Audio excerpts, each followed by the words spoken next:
I'm going to do this and I'm going to be done. What we going to do right now is go back. Way back.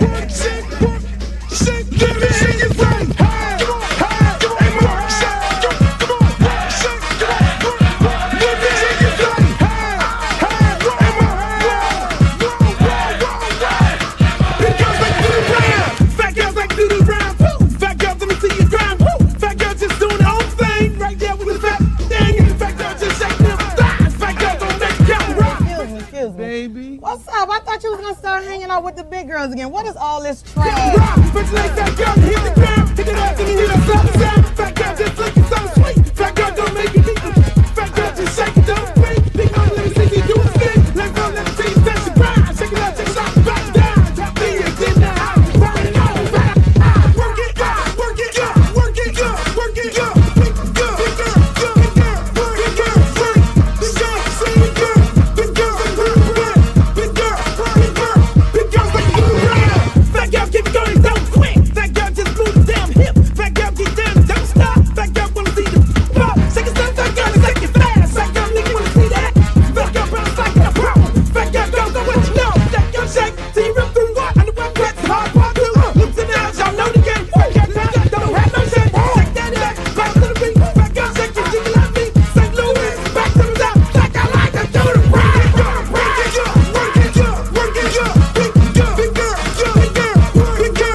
I'm serious. Where you are? Not ever.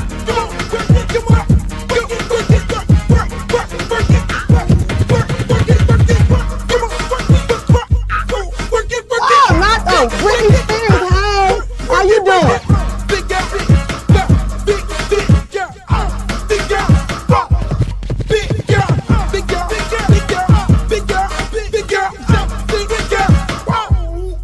But I ain't the little leprechaun. Girl, your wings are so up. You look a mess. All about the big girls. What about the big girls? Big girl, work it, work it, work. Big girl, work it, work it, work.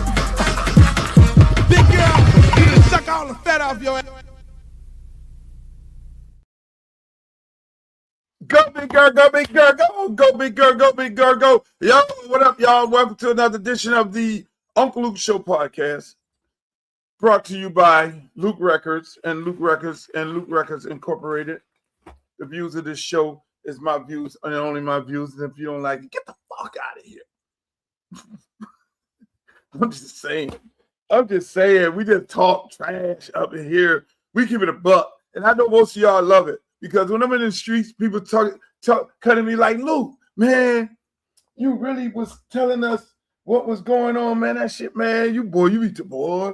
One dude last night, right, I was at the cigar bar, and it was so flattering, and I had to take a pause because people always come to me and they say, Luke, man, we enjoyed the show and everything like that. And then, but Buddy told me, he blew me away with this one.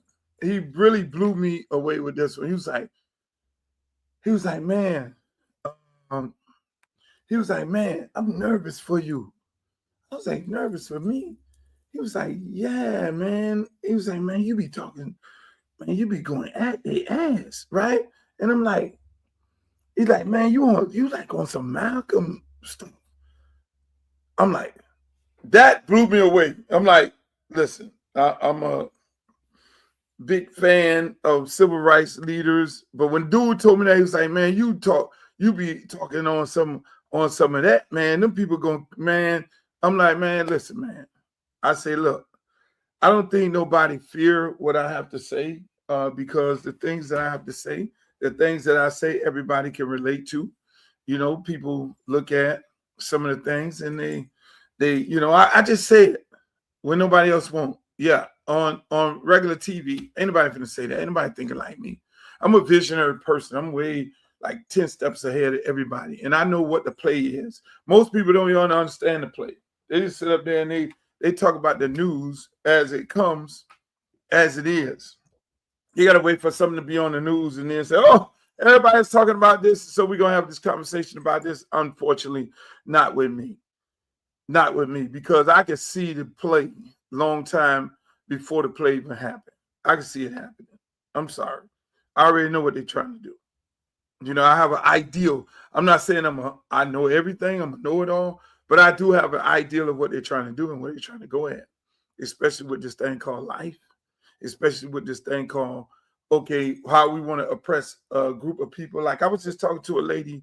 She used to live in Miami, and her family members live in Tamarack and Broward and all these places. And she wanted to know, because she was out of the loop. Hey, man, you running for office? Yeah. Okay. Tell me something about your campaign. And I was like, here it is. I'm trying to bring Black Wall Street back I'm trying to create Black Wall Street in Congressional District 20 in Lauderhill Lakes, Sunrise, Tamarack, North Lauderdale, Deerfield, Pompano. That's what I'm trying to do. That's what my whole goal is, to bring the money back. And she was like, really? I was like, yeah. I was like, let's keep it a buck. We don't own nothing. She was like, I said, she thought about it. I'm like, we don't own nothing. You have a train, bright line, get ready to go on the brink of bankruptcy. You have an airline, which is Spirit Airlines, something we're going to talk about within the show today. Get ready. They already shut down. We can actually go buy those two. And we'll own something. We don't own no fucking airline. We don't own no train. What if Black people go pool their money up together and we go buy Spirit Airlines? We can go to the government and say, man, give us a bailout right here. We need $500 million. We're going to buy Spirit Airlines. We're the one who put the money in Spirit Airlines. Why we can't own some shit? Why? Now, whatever you want to call it, the Black collectives own Spirit Airlines. Pool the money up together. We're $1 trillion business here in the United States of America. But we don't own nothing. We own nothing. We don't own no grocery stores. We don't own no Publix. We don't own no Saks Fifth Avenue. We don't own no malls. Where are malls? Where's our football team? Where's our basketball team? We don't own none of that. I'm sorry. We don't own nothing in all these years here. And that's why I be telling people get it twisted. Man, my shirt getting covered up. Let me move this mic. Can't have my shirt covered up. I need to see my face. We don't own nothing. I was talking to a lady earlier today, because I'm talking to so many people, and because I normally keep to myself. I normally keep my ideas and everything to myself. Let me put my microphone back up here so y'all can hear me. I normally keep my ideas to myself, but in this case, because I'm running for office, I have big ideals for Congressional District 20, big ideals. And one thing about me, when I come up with something, I implement it. I'm sorry. I implement what I do. When I said I wanted to, I looked at my park that I grew up on, Hadley Park, and I was like, look, we have an irrigation system that has not been changed in 60 years. What the hell is our water sprinklers? And they had to put the water sprinkler down and run the hose. And now this is a 28-acre park. surrounded by houses, not no government projects, tax-paying families in my neighborhood. I was like, no, this ain't happening, not on my watch. So what I'm going to do is I'm going to do this. I'm going to get involved in renovating this entire park. It took us about 15 years to do it, but we got it done. We got a new football field with my name on it. I didn't want my name on it. They said they wanted to put my name on it. State-of-the-art football field. Got with the Marlins, state-of-the-art baseball field.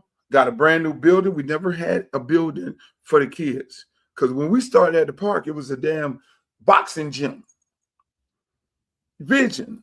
Hey, man, we're going to have us a whole facility for kids, classroom, aftercare, daycare, gymnasium. We built the first gymnasium in Miami. And can you believe that? Y'all come to Miami and do all this South Beach and all this big living. There was no gymnasiums in Miami, especially Liberty City. None. There was no gymnasium. And we got that built. Classroom, now the kids go there. I got 700 kids on a year-round basis that come to my program on a waiting list. That's how top of the line the shit that I do is. So y'all hear about the music, y'all hear about the artists, Pitbull and Trick Daddies and all these people I discovered and JT Monies and all these people in the world, but you don't hear about the philanthropical things that I've been doing for no money. Just the mere fact that my kids need it. And then we build our park. $16 million I got from the city in the county. We rebuilt it. Then I said over there, over town where my mom from, we got $24 million to rebuild their parks. Because that's where the kids end up at, the park. They leave school and they go to the park. Or they leave school and go to aftercare. And after you age out of aftercare, what the hell you getting ready to do? Age out of aftercare, now you at the house, and now you're getting into all kind of shit you shouldn't be getting into. So my philosophy has always been provide a safe space for these kids to go to. And not just some daycare where they can have fun. So we built these facilities, and these places are vibrant and running good. And now parents who can't afford aftercare and daycare can send their kids to our programs. And then now you got the summer because everybody got to go to work. Because the summer happens, most people think the average person is staying home with their kids in the summer. No, that's when the shit really go down. Mom and dad hopped up at 8 o'clock. Normally they would hop up at 8 o'clock, drop the kid off to school at 7, and they didn't know how to worry about them until after school, and they go to the park and all that there. But now you got to leave your house with these badass kids in here, or not your kids bad, but their friends, and worry about who the hell is in there. So you at work all day worrying about who at your house. You got the Ring camera going on. You got every camera going on. You can't even pay attention to your job in the summer. Less long as then try to go on a trip, a family reunion. That's gonna be real bad this year, family reunions, because you get rid of the airline to get people from point A to point B on an economy basis. Hey, y'all gonna be hopping in that damn car. Highway gonna be full. See, what people don't realize, these type of things that happen. But I'm gonna get into all that. The lady was, listen, man, I keep going back to this. The lady was asking me, I was like, ma'am, when she started talking about what party you like, Democrat. I said, but I go after more Democrats than I go after Republicans. Because I'm a Democrat, card carrying, blue card carrying Democrat. Yes, that's me. But at the same time, I'm not no stupid Democrat. I'm a woke one. And then not woke to whatever their terms is. I'm woke to the fact that knowing that in the state of Florida, the Democratic Party never elected a black person to lead the party. I know that. That's a fact. Why is that? Why the Democratic Party has never had an African American as the leader of the party? Because a large part of the party controls African American. It's like black people in the Democratic Party and Republican Party You know how, hey, let's keep it in the party terms. The party, right? It's like y'all invited me to a party, right? And you told me I can't eat. I can't drink. So think about it. You invited me to a party where everybody else is eating. And when I go to get something to eat, you say, no, not for you. But without me in the party, there's nobody in here is going to be in a powerful position, powerful position. You need me to make this party happen. Think about that for a second. Think about it for a second. Has the Democratic Party allowed Black people to eat? Have we been eating? Go to the hood. Tell me. We're getting gentrified right now. Go to the hood. Where are the Black millionaires? Multi-millionaires? Where's the Democratic Party caping for African-American developers? So you invited me in this party. Hey, we want you to come to this party called Democrat. We want you to come to this party called Republican. You're more than welcome to come over here to our party. But when the food is served, you can't eat. But what we're going to do is use you to obtain power. Ooh, that's some deep shit there. Oh, I'm cooking with hot grease right now. So you got me in this Democrat. You got me in this party. Come on, Luke. I need you to come on over here to this party. And you know what? I want to control you. Ooh. How do I control African Americans to get African Americans to vote for a party where they will not allow African Americans to eat? I got to go get some African Americans similar to the ones who convinced the Africans before they became American to get on the boat to come over here to be enslaved. Y'all don't think them type of people exist in our society right now? They know exactly which one of those to give power to and money to obtain power so you can vote on them. And they give them leftovers, but they don't let them eat. Because if you ain't eating, that's why they all be mad at me. I'll keep it a buck. I don't give a shit. Yeah, I'm Democrat, but I'm a different type of Democrat. I'm a Democrat that's going to bring resources back to my district. I'm not one of the ones who just want to be happy shucking and jiving and walking around and prancing and going to the party and trying to talk white when I know how to talk articulate. No, I'm gonna lose my culture and lose who I am. But then when I get around, when I go to Jazz in the Gardens, then I want to act like I'm a brother. Oh, hell no, I'm not that guy. But what did you bring back? And I say this to all Democrats, all Democrats all across the country. Why? We're in a party where they're not letting us eat. And they're picking and choosing the individuals that they post out there on the camera. Those individuals are not rocking the boat to bring the resources back.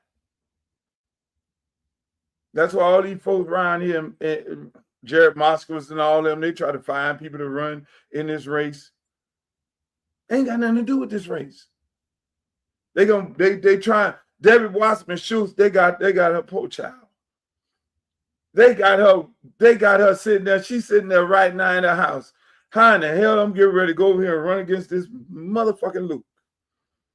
I'm keeping it buck. That's what she's saying right now. Because she know damn well she's supposed to be running against Jared Moskowitz. Those are her constituents. Ron DeSantis merged their two maps together. So what is the Democratic Party going to do? They're going to tell Debbie Wasserman Schultz, hey, look, in Congressional District 20, where Luke is running at, where the former Congresswoman allegedly stole $5 million and resigned from Congress, seat is open, allegedly stole $5 million. Well, Congress found guilty on 25 counts of, you name it. I ain't going to go through the counts because if I say something wrong, then they're going to try to sue me. But 27 of the 25 counts, she was found guilty. So the next day she said, fuck it, I'm going to resign. Now she has a federal indictment with a possible chance of going to jail for 50 some years because they allegedly gave her a $500,000 COVID check, but then they added another zero on it. They added another zero on it, gave her $5 million. And she didn't say, hey, y'all giving me too much money. That was me the other day. I was at the restaurant, last night. And the guy, I get a guy 100, and he say, oh, this is cost this amount of money right here. And now you give me $80 back. I was like, no. Too much money. You give me too much money back. Man, you cool, man. Average person would have took off. No. I'm not. But again, so back to Debbie and Jared. So the district has 20-some% white people and another maybe 10% Hispanics and probably 70% African Americans. Well, you have a mixture of people, Jamaicans, Trinis, Haitians in the district. Now, this lady who allegedly took the money and resigned her congressional seat, she's actually running. This lady she's running. So I can't make that takes some balls. That takes some balls to go back and you just had these people money freeze in the district. That takes that's some narcissistic stuff, in my opinion. That you just got found guilty on 25 or 27 counts by Congress, a bipartisan committee. And all of them said, you need to resign. You go and resign because if you felt like you didn't do anything wrong, you could have let it go to the vote. And then you'd have got expelled. But you avoided that so you could do what? So you could run. I'm sitting up at Wycliffe and his sister. Shouts out to Wycliffe and his sister. I love them both. We're getting the key to the city in Tamarack, and I look over there. They invited me to Tamarack. Shouts out to the people at Tamarack. Beautiful council, beautiful board people. I met the mayor sometime, and I'm looking over there because I didn't really believe it. They were telling me that, Sheila is running, and I looked over there. I saw her sitting on the front row. And I was like, this is amazing. You have a federal indictment and you're running. I ain't going to say nothing. Listen, man. That's who I'm running against. Then I'm running against a doctor who's in World War II, a pilot. Figure that out. Then I'm running against another young guy. I'm not going to speak on that. Y'all got to find that out yourself. But it's funny, man.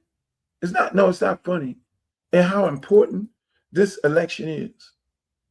It's very important. Donald Trump got TPS on the ballot. TPS is on the ballot. The average person in the district don't know. They don't know how important this election is. Because you got to understand, most people, and I was telling another friend of mine, it was like a lot of people don't know what's going on. I say, yeah, they don't know what's going on because the average person does what?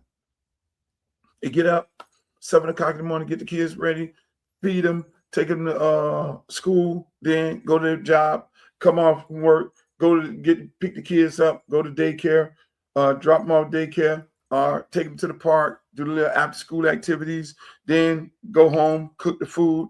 Okay, they're cooking the food. And then now you get the kids back home, feed the kids, get them ready for bed, and you got to start that whole cycle over again. So at what point do they find out what the fuck is going on? At what point do they realize, like I'm sitting there telling a lady, like 4 or 5 people, they were on the phone just now.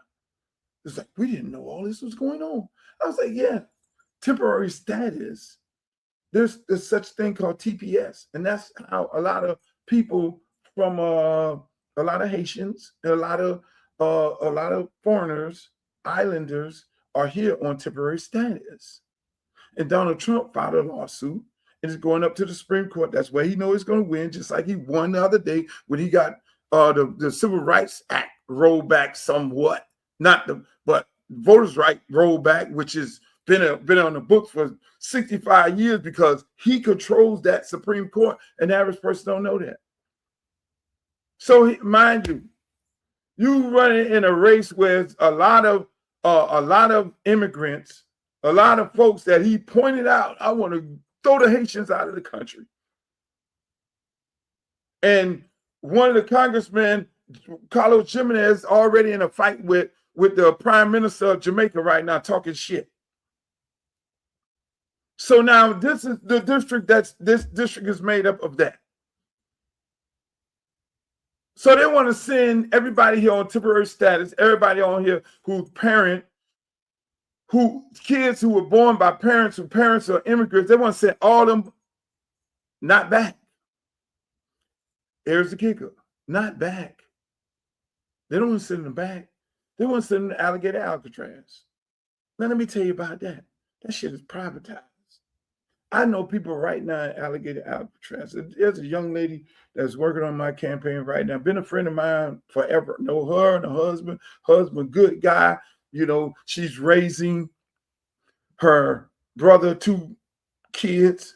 Now, mind you, the brother 2 kids, the kids' mom and dad got unalived.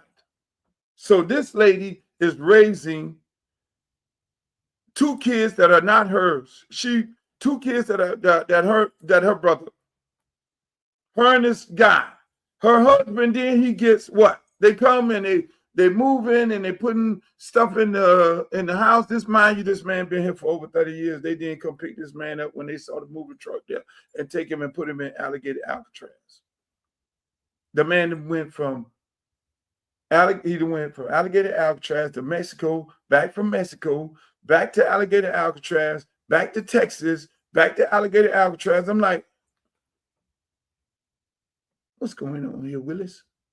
If he's from Haiti, now mind you, this man been in no trouble or nothing. If he's from Haiti, and y'all telling the American people that, oh, we're sending people back to their own country, they ain't sending nobody back nowhere. You know how much each bed in Alligator Alcatraz and these concentration camps cost? It's privatized. You know how much each bed is worth that the state of Florida is paying for in the federal government?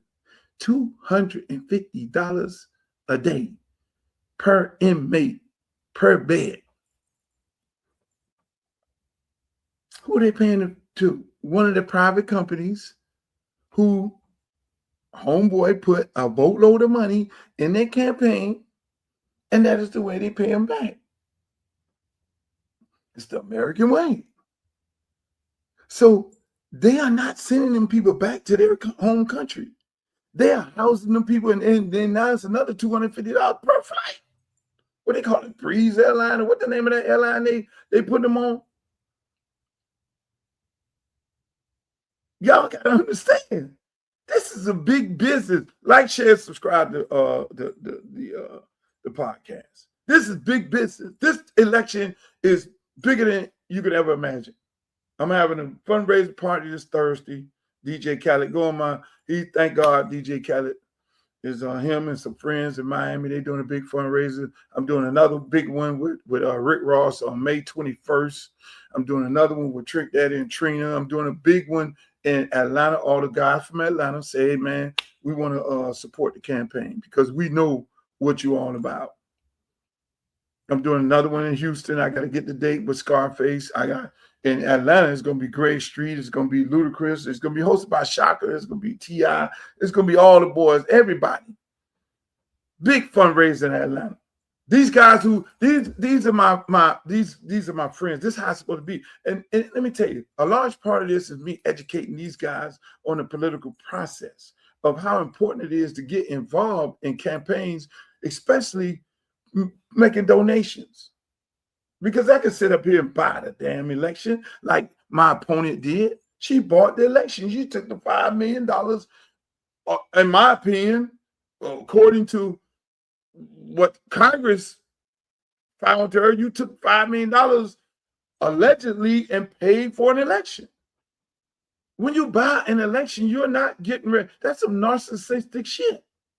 I got one guy in this race and put $300,000 of his own money in the damn race. I'm not doing that. How could you even trust a person who are trying to buy an election by putting their money in there? What the hell? The job is only $160,000 job, so it don't make it make sense. If you're gonna take and put millions of dollars in a campaign so you're gonna win it, and I give me the $5. I tell people, give me the $5, the $10. We're gonna make it do what it do. But if I put the money in, I'm trying to do what? Same thing. Get some out. So if I put $1 million in this campaign, my son trust fund, then now I'm getting ready to be up to no good because I'm going to try to figure out how to get this money back. They don't make it make sense. The math ain't mathing. The math ain't mathing. Make it make sense. If I give $1 million of my money, or like one of these other dudes in my race, give a $300,000 to get a $160,000 job a year? Really? No, you're up to no good. You want the job to be up to no good. You want the job to serve the people. Come on, man. See, we got to get us as a people, we got to get involved in this political process, man, because like I say, we are in a party called Democratic Party. And when we look around, when I go to my hood, it's the same hood I live. Ain't nothing got better, and streets still the same. The hood over here, the projects over here, and now they still in the projects. The government's housing project, they're putting people in office to give them the government housing projects so that they could go and redevelop them and say they're affordable housing. Affordable to who? Not to the people who live in the neighborhood. You see Julio Raimundo and Nestor Torres and Swartz and all them living in the building. You be like, what are black people? Because then they put management in there and then they say, oh, we need your first and last month and your kid's birth certificate, and we need your death certificate. We need this certificate. We need another certificate. We need the proof of life. We need the proof of this and all that there. So then by the time you go up there, you're like, what the hell? You ain't got none of this stuff. And they be laughing when you walk out the door, because they ain't asking them for that. So as you put African American on the application, oh, give them that package and give them this package, because too many of them living in this place is going to bring down the property value, because we need the property value to stay here. The developers say, oh no, because we bring too many of them at this set income. That's why I said affordable to who? So in my district, I'm building affordable houses by the people, for the people. See, I'm an agitator. Them people are going to be swinging on the chandeliers. If I lose, they'll be happy. They'll be so happy. They're right now putting tons of money into my opponent's accounts. They're donating tons of money. Every time you see my financial report, I'll probably have the least amount of money in it. And they'll have the most. But at the same time, I'm the fucking millionaire in the race and the businessman. Why is that? One, to control the individual, to take the resources that's allocated to this district and put it in their district. Two, to take the resources from the district. Like, oh yeah, we know you guys need affordable houses, so we're gonna do affordable housing in your district. But then they're gonna be not affordable to the black people in the district. They're gonna be affordable to people who don't look like us. That's why they don't clean up crime in your neighborhood. Crime does what? Let me explain to you. Crime brings the property value down. So you look, you go buy a house.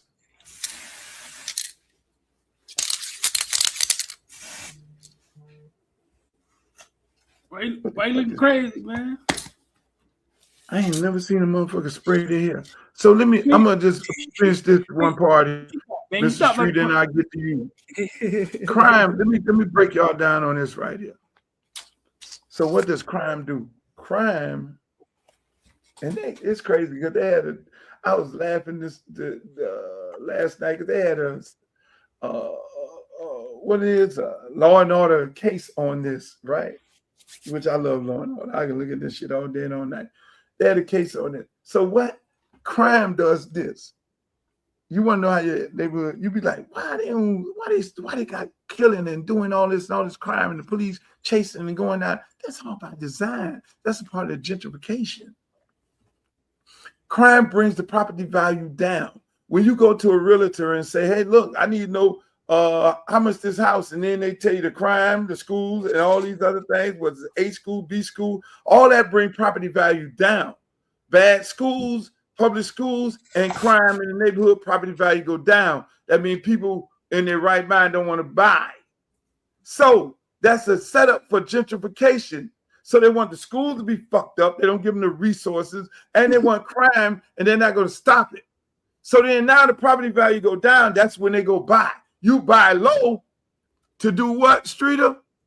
Sell high. Thank you. You buy low to sell high. So then they come in their neighborhood, they start buying, boom, boom, boom, because the value is down. I'm keeping it a buck. So then now with me in Congress, oh, no. Hey, you think Trump went call federal agents up in there to clean up the neighborhood? No, you ain't finna do no crime. Matter of fact, I'm gonna get the kids jobs year round. They're gonna the only one got them $15 an hour jobs. I'm gonna get the kids jobs, number one, year round, because I did that. I did that in Liberty City. Kids got year round jobs, not just summer jobs. Let me get the kids jobs year round and teach a trade and tech so they can be able to get a job. Then the adults expand the port. And then the other adults who want to be business owners bring federal assistance to give you federal grants to open up your business. Now you got to thrive in community. Then I'm bringing blockchain up in there to do what? Be our bank. Because we ain't got no bank. Come on, man. This is a Caribbean district. All right, now let's start talking about banks. That's where it get different now. This is a Caribbean district.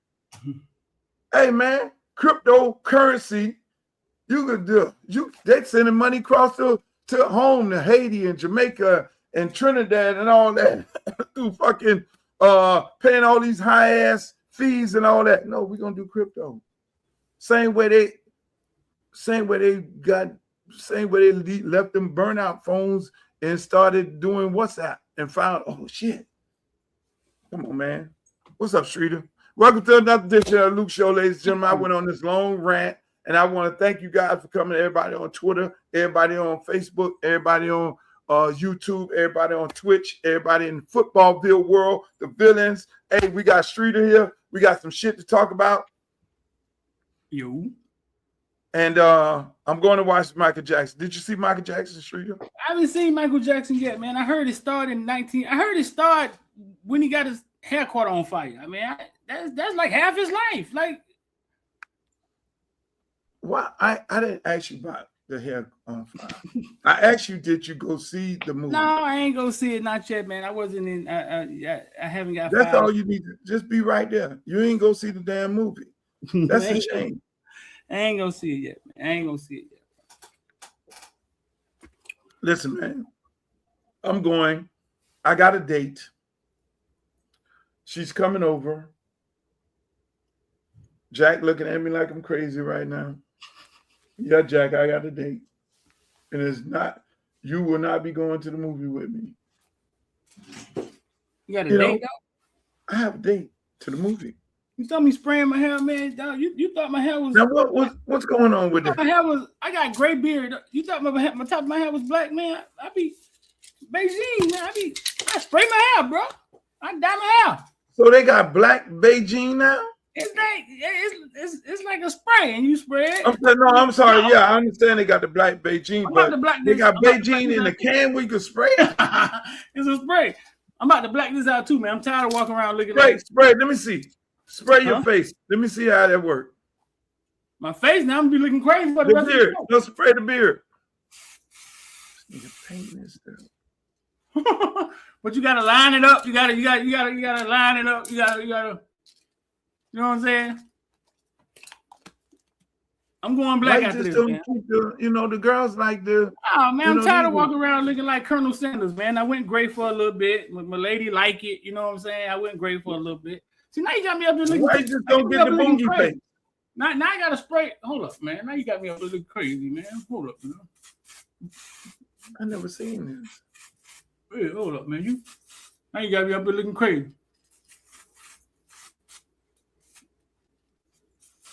I never seen. I thought you had to go to the barbershop to get this stuff painted in your head and all that. I do it sometime, man, but sometimes I do it at the crib. But they said when you use the Beijing, that when you use that Beijing, that it makes your hair turn white faster. Could be true. I've never used Beijing. I only use hair club for men or maybe the little spray. I ain't never actually used Beijing. When you start using that, you're gonna turn white for real. What?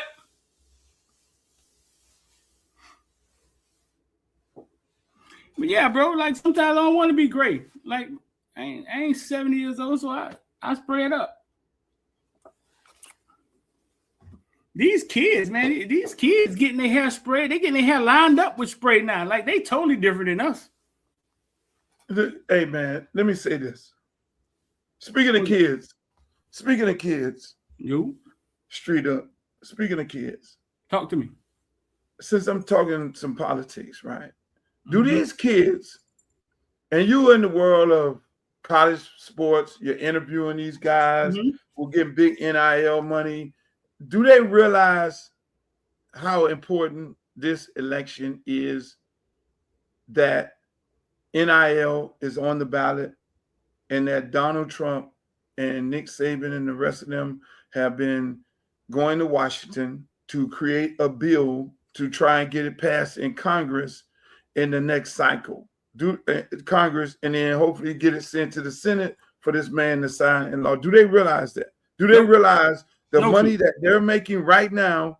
If Congress, if they do what the NCAA is trying to do, it'll take all their money away, and they'll no clue, man. I mean, we're never interested in the inner workings and what's going on behind the scenes until it slaps us in the face. So they don't know. They don't know this. No, I'm sure they see Nick Saban come down their feed every now and then and say it's a problem, but they don't know how serious it is. I mean, they don't realize that the NCAA and every one of the conferences that they're in are consistently lobbying Congress and the Senate to put regulations and restrictions on them to then take their money away and get rid of the collectives, get rid of NIL, have them only cut it down to everybody getting the same amount of money. They don't realize they don't even feel like they should get paid. They don't realize this. No, no, man. You know how it is, Luke, man. They fight fights in different places, man, where we don't really show up. I mean, no, they just happy they getting paid. Everybody think they next. So it could be easy. Let me tell you what could easily happen. That's why when I look at haircut, man, by the way, haircut, I love haircut game, boy. Haircut a real South Florida boy. He a dude. Haircut is a dude. I just look at the videos. Man, that's my guy. Haircut. a guy like Haircut is getting ready to play high school ball this year, correct? Yeah. Which I don't think he should be playing. I think he should just go on to college right now because he's taking like candy from a baby from these kids right here. He needs going on to college. Haircut, get the money, because let's just use Haircut. That's a whole other story. Haircut can literally go into, if Haircut going to college right now, he'll make X amount of dollars. If Haircut goes in when he's supposed to go in, right? Yeah. And they changed the law, they changed the rules. Nick Saban, the Congress, Luke don't get elected. And now you got all these people who don't have no idea about what NIL is, and they're going to turn fanboy to Nick Saban and all the rest of these people. And they're going to come up with laws to restrict them from getting the money that they're rightfully supposed to be getting, like everybody else getting 10. You're not finna get no 10 million. You ain't finna get no 100 million. You might get 50,000. It can happen. It can happen, and they're pushing for it to be different. They are pushing for it to be different, but we don't understand. Okay, take politics, right? We hear the word politics. We hear about people lobbyists putting money into campaign for politics, but I don't think a lot of times our people, especially at that age, really understand what it means. Literally, I mean, the one that makes sense to everybody was Elon Musk giving Trump $40 million a month because he wants Trump to do something that benefits him, which is keep his money in place for what? For his electric cars. You got me looking crazy now, Luke. Now I got to even up my size, man. You don't mess me up, man. You don't mess me all up, man. But listen. Hey, hold on. Let's go back to Elon Musk. Elon Musk, again, I was telling the person this. I was giving a group of people an education on civics, which I'm a firm believer. Listen, I'm elected in Congress. The first thing I'm gonna do is I'm gonna go down to the school board meeting and say, y'all better bring civics back into the curriculum, because a lot of people, grown people, don't understand civics right now. Elon Musk, why did you put all that money into Donald Trump's campaign? Because Elon Musk gets subsidies for those electric cars. Right. Elon Musk get a boatload of money for his little rocket man ship. Right. Elon Musk get billions of dollars. Go look it up. Don't take my word.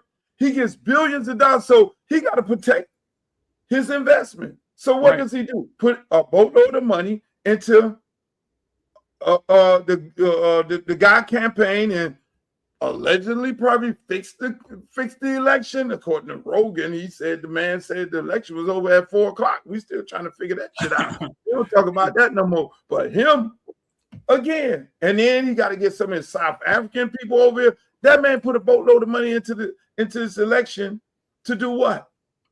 For control, so he could make money. People put money into these elections to get money. Right. So to bring it home, that's one everybody can understand, right? So if somebody's going against NIL and they're using politics to fight it, right? You have to have somebody fighting for you. Correct. Right. You got to have somebody that's fighting for what you're fighting for, and then you have to push him.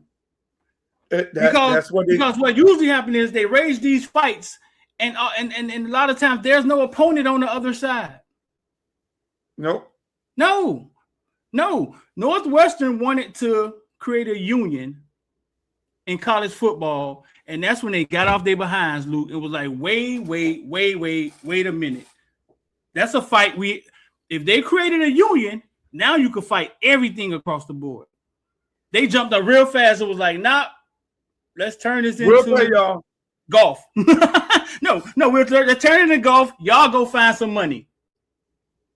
That's exactly what they did, Luke. NIL, it was literally them saying, okay, we will allow y'all to go find money. They ain't saying we're going to pay y'all. That's kind of what it turned into. You know what I'm saying?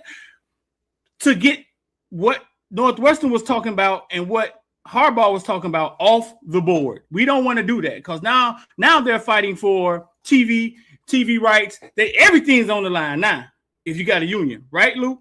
Now you could fight against everything. Now we tapping into everything. Right. So they jumped up and said, "Oh, hey, listen, y'all go get some sponsors." And we went yelling, "Hallelujah, hallelujah!" They paying the kids. No, they're not paying the kids. What they did was say, "Okay, they let you off a leash," and was like, "All right, man, go find some money." Dang, they almost got us. Right. So make a long story short, Luke, whoever else is fighting for NIL, which I only hear Luke talking about NIL and defending the kids for NIL. This is not a goddamn commercial.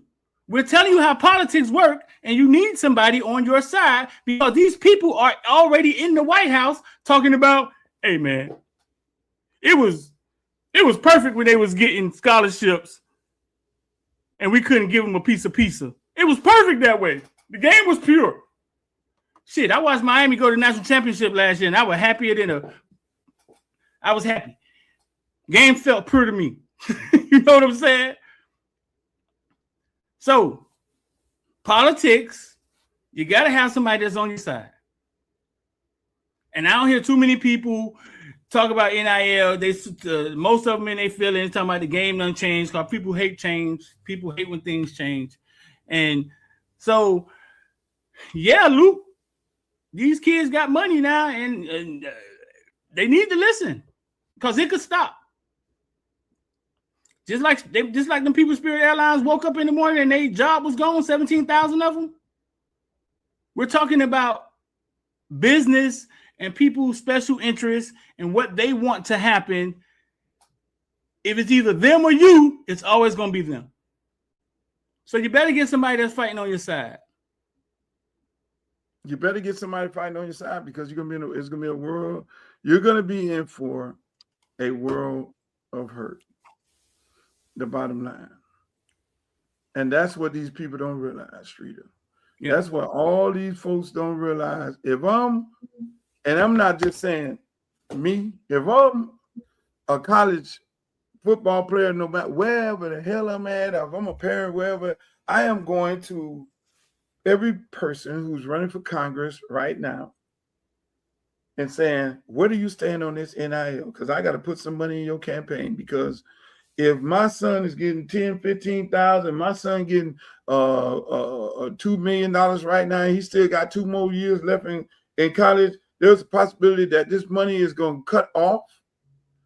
Just like you say, like Spirit Airlines, one day they knock on the door and say, no more NIL, rule change. That's it. This is what it is, and that's what's going to happen. And everybody going to be sitting up there. They're going to be all on the floor because they got all these big-ass bills. All of your parents got these big-ass bills because your kid is making all this money right now, and you making all this money, got all the drip around it, and you got the big condo on the Ocean Drive or whatever the fuck it is. And then when them people say, hey, look, the well just got cut off.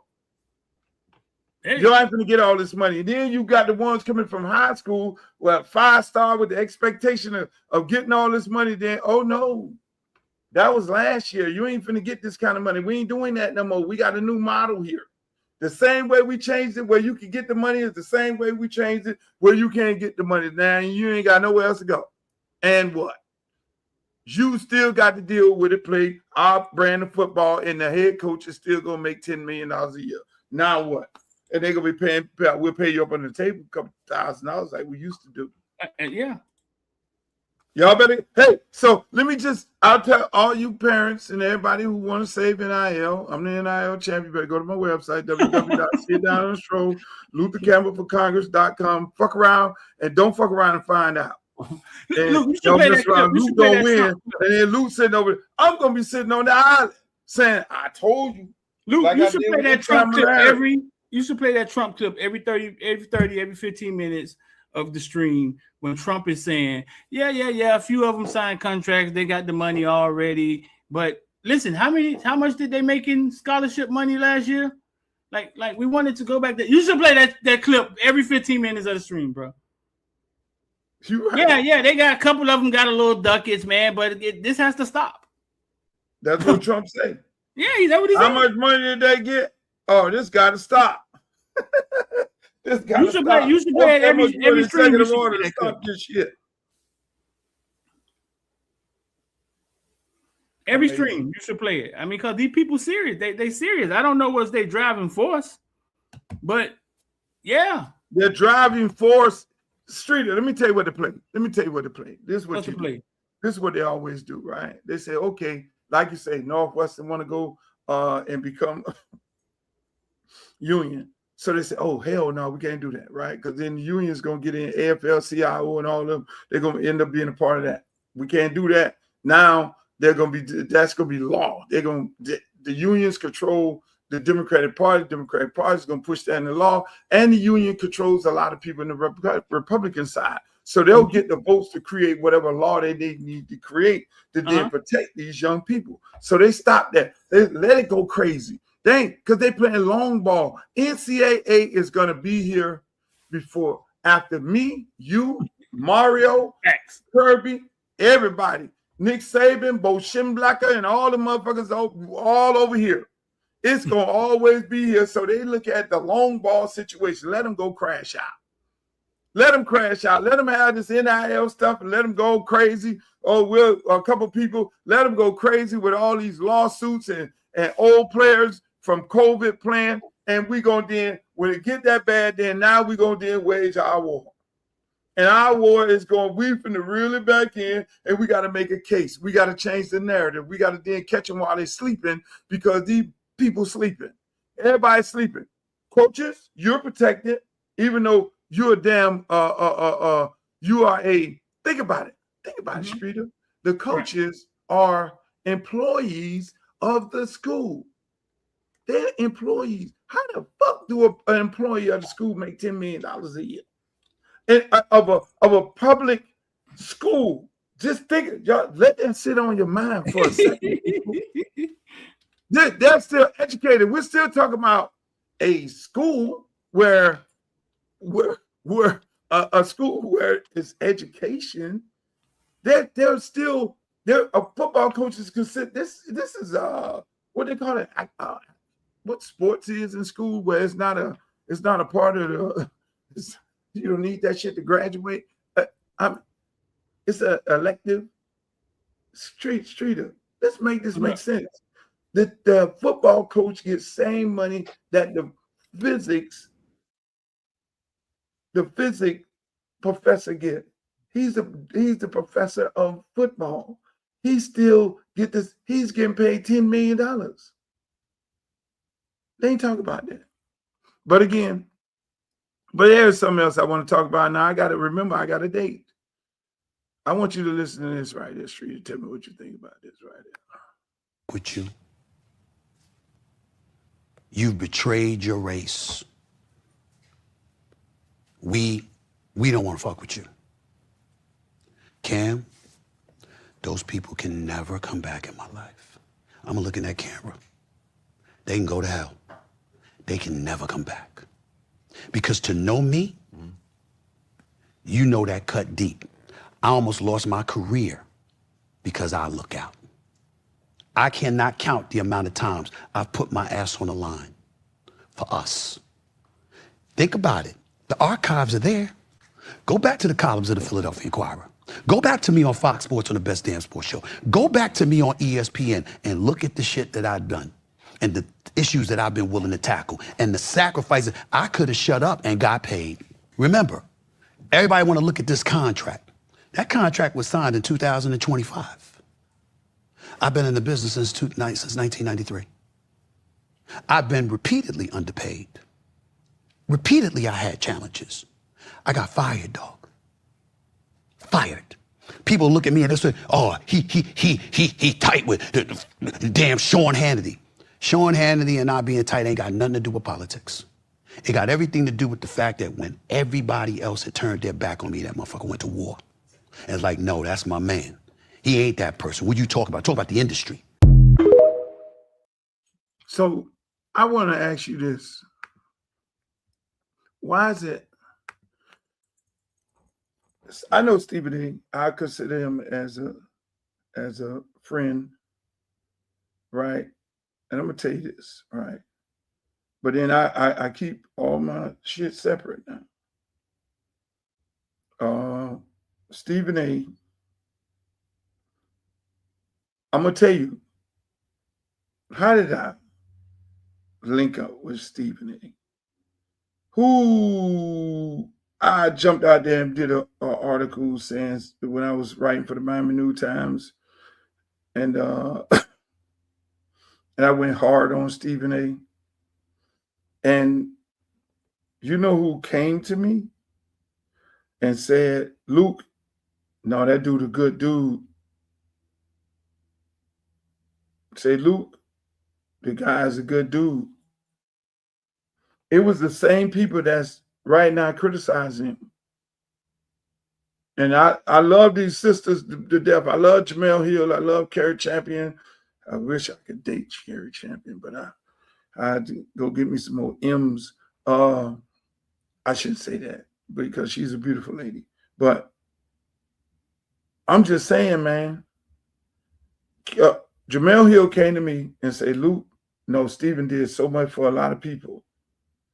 A lot of brothers and sisters at ESPN. He did a whole lot. And he ain't that dude what y'all think he is. And no, you need to get to know the brother. He's a real good dude. He looks out for a whole bunch of black people. He brings so many black people into that industry. And it's amazing that these are the people who told me this, and they're the people who are going after him. But I guess they don't remember telling people like myself this. I remember it. So when I see, and I love Jamel Hill, and I love Carrie Champion, and I love Joy Reid. Joy Reid is different than those two. They were colleagues together. And so I can understand where the man coming from because he's no different than me. There's a lot of people I help, Streeter.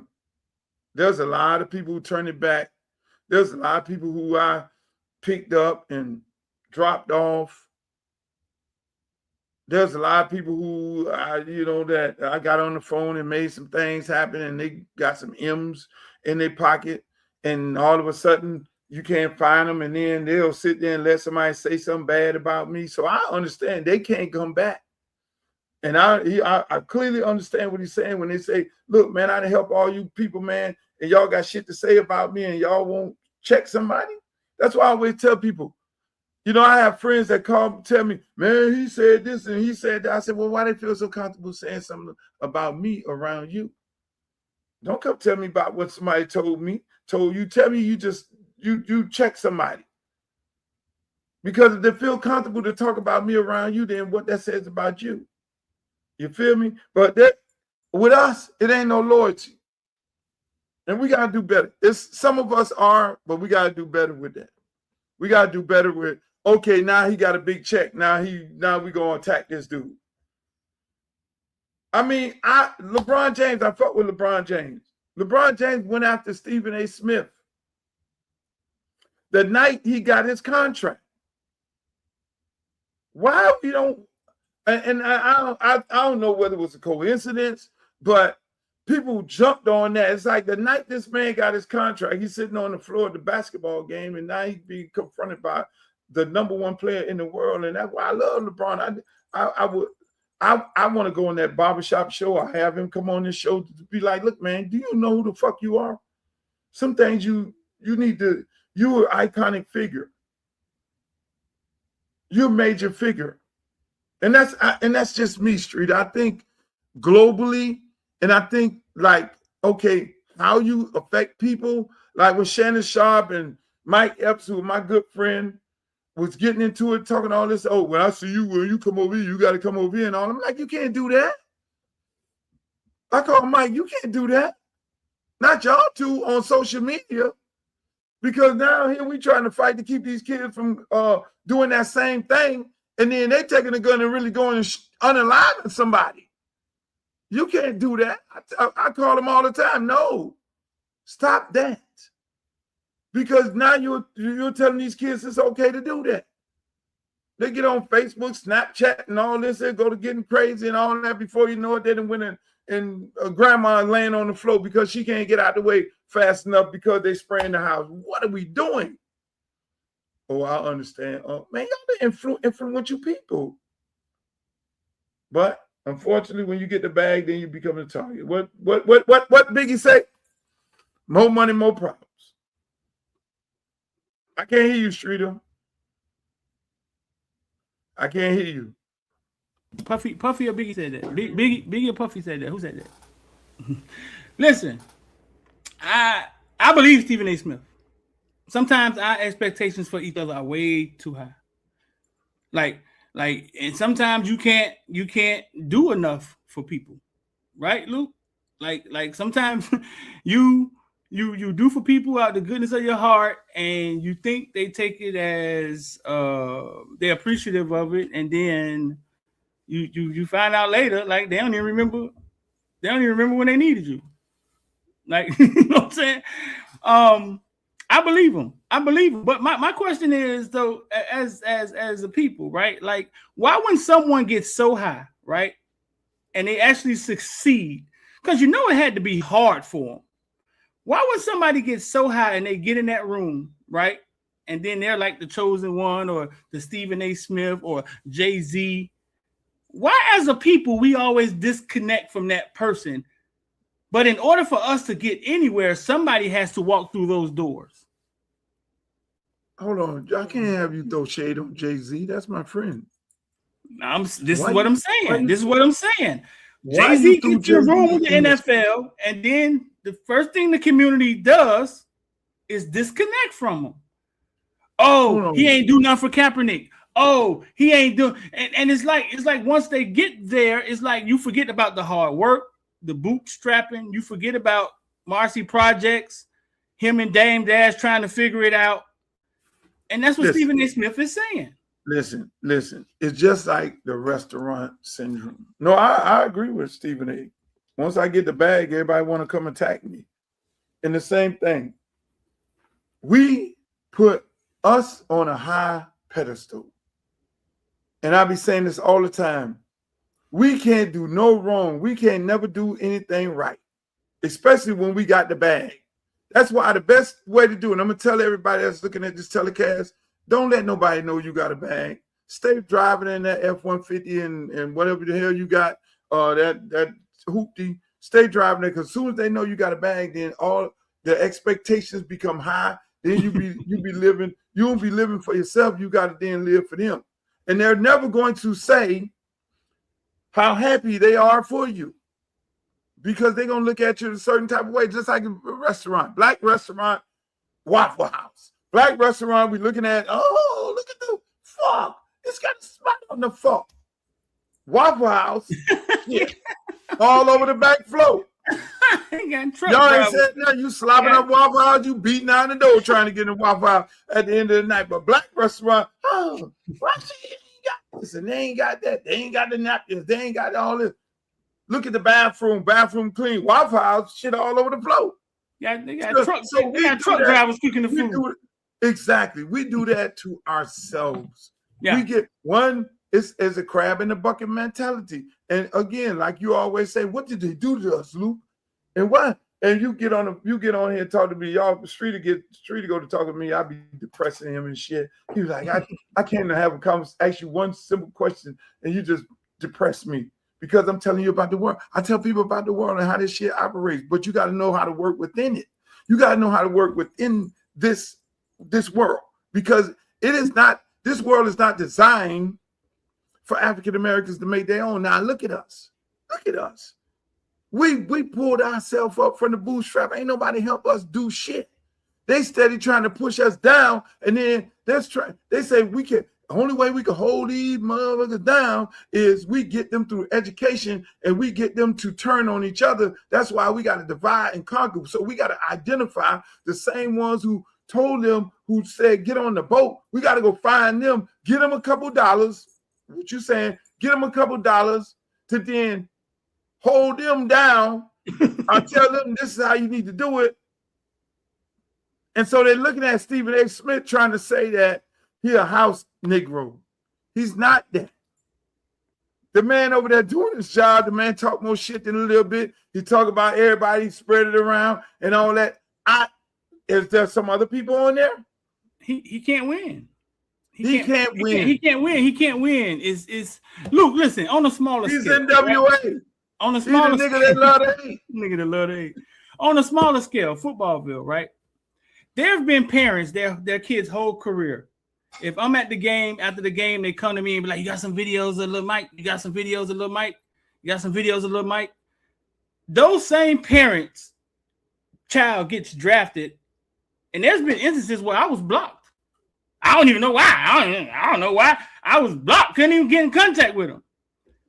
Hold on. Let me do you like you do me. You got to put a name on it. Who? There was instances where I was blocked, and you know what I'm saying. And it was like it was weird. Now when are you gonna put a name on it? You want me to put a name on it because he one of yours from Liberty City now. It went ugly. Now he said he didn't know anything about it, which could have been true.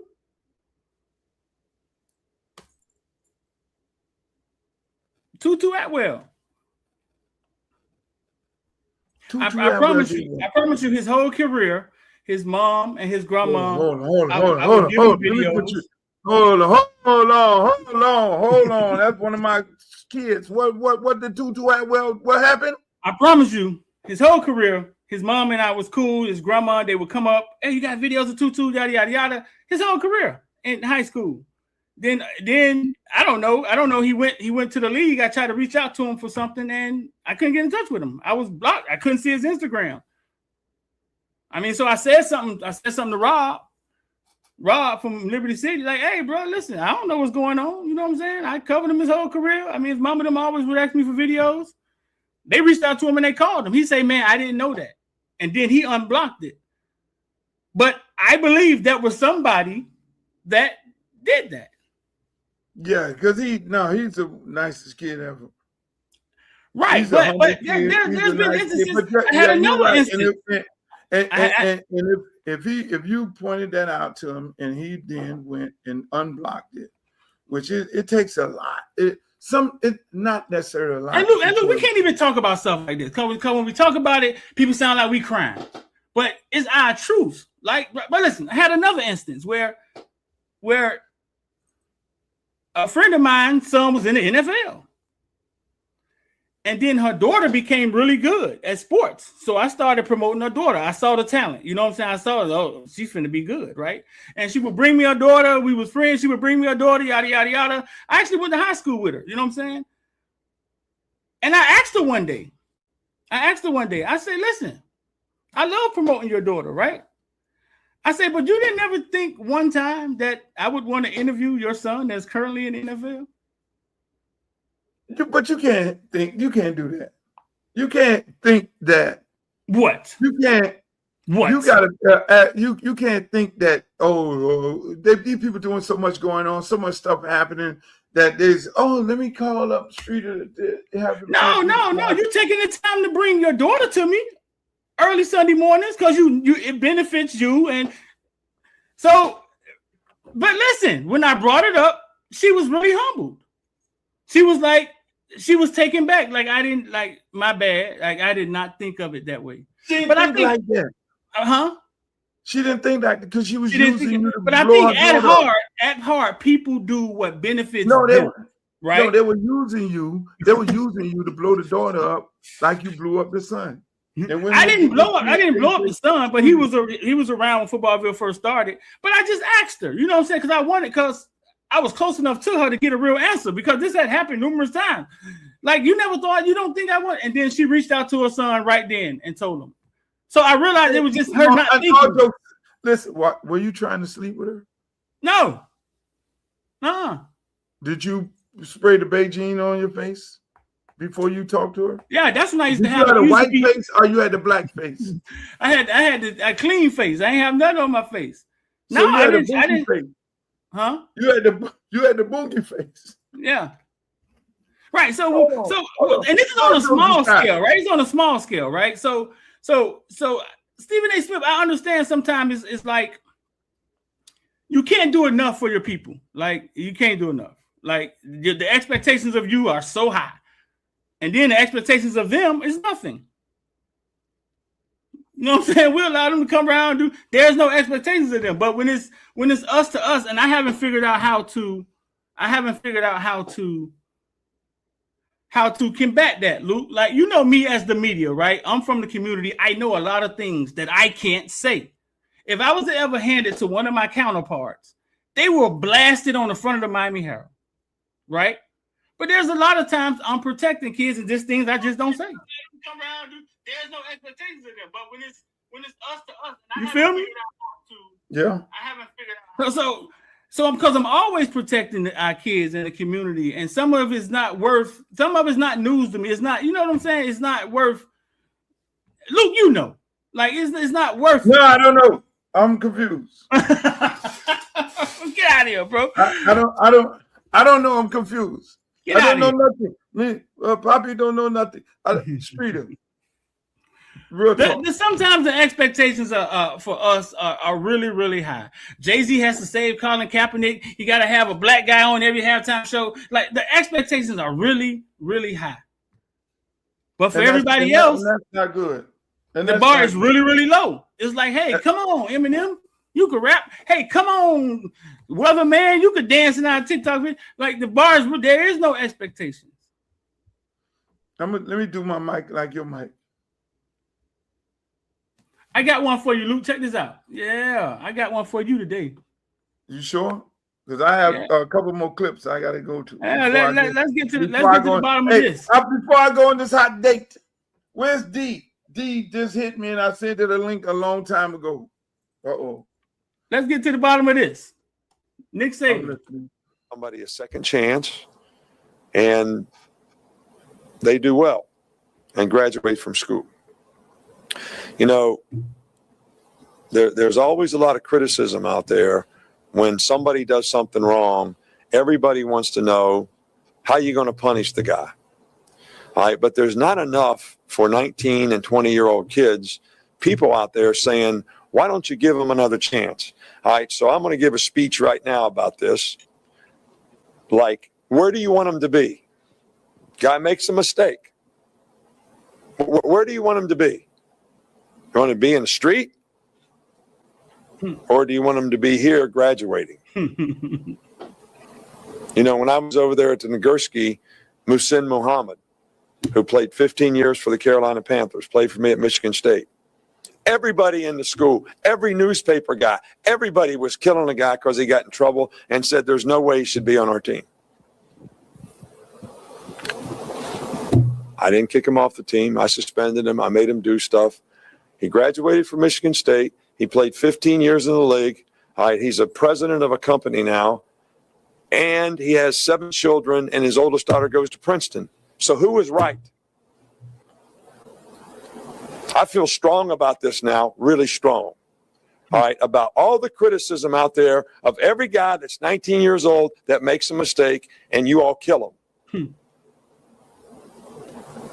And then some people won't stand up for him. So my question to you is, where do you want him to be? You want to condemn him to a life sentence? Or do you want the guy to have his children going to Princeton? Luke, that's the viral clip with Nick Saban talking about giving people second chances. He's like, where do you want him to be? You want him to be in school with a chance, or you want to send him back to the hood? Basically, you trying to send him back to the street? So what you played that clip for? Because I threw off one of your people? Because if Nick Saban knows these kids' other answer is going back to the streets, why wouldn't he want them to get paid? Oh, good question. If he knows where a lot of these kids come from, because he clearly just said it, why wouldn't he want them to get paid? He clearly just said it. I care. I'm really strong about this. Because, let me ask the question. Because he wants to protect his legacy and he wants to coach, but he don't want to coach in this climate. He want to coach in a climate where he has control, where he's the only person that can allegedly pay players off, and anybody else that does allegedly pay players off, he can call his comrades at the NCAA, turn them in, get them on show calls, get them suspended, get them some bowl eligibility taken away, and get some of the scholarships taken away. And so he wants it to be like it was before. He want to go back to the old system because, again, this is affecting his bottom line. He's still young enough to go back out there and coach. He's still vibrant. You think he's not making the same amount of money sitting on ESPN that he was making coaching college football? He wants to break everybody's record and surpass all the records. So he's sitting there, and I think, and I know Nick, he's angry because he want to go coach, but he don't want to coach in this situation. You got to remember, Nick said he left the Miami Dolphins saying, I can't coach these people, man. These these dudes getting all this money. You can't tell them nothing because they already got paid, and I need to be able to coach college football where I can control them when they're looking at me I'm the end of all. I can't coach in the pros. That's why he left the Dolphins, because he said the dude's already on a guaranteed contract. So then now, mind you think he's going to try and coach college football with guys on the guaranteed contract where them dudes making more money than his assistant coaches and damn near more money than him. And so that's that again. But that speech, it was deep. I mean, I wouldn't put it in the that's a hard way to put it in that kind of context where you're going to use that speech and say that Nick is not a bad person. He just wants to control the narrative because he feel like he earned that. And obviously he's working for the SEC and the NCAA. He has always worked for them to then now try and, take the money away from the kids so he can go back out there. So that's his thing. That's what I disagree with. But I do agree with giving a kid another opportunity. There was only one kid in my total career that I kicked off. One, and I did that last year. Right. I've been coaching since 2003, high school football. And that one kid I kicked off because the parents, him disrespectful. When the kid is disrespectful and the parents is disrespectful, then that's a problem. You know what I'm saying? I never had that. I never had a kid say the things that kid said, and I said, well, you know what? This might be the writing on the wall. This might be time because I'm not coaching in this climate here. But again, a lot of people allow that to happen. Right. I'm not going to coach like that. I was talking to a college coach last night, Streeter, and the college coach told me, and I ain't going to say what practice and what kid it was, and he was like, Luke, real talk. Man, I went to a practice and the kid was practicing with headphones on. He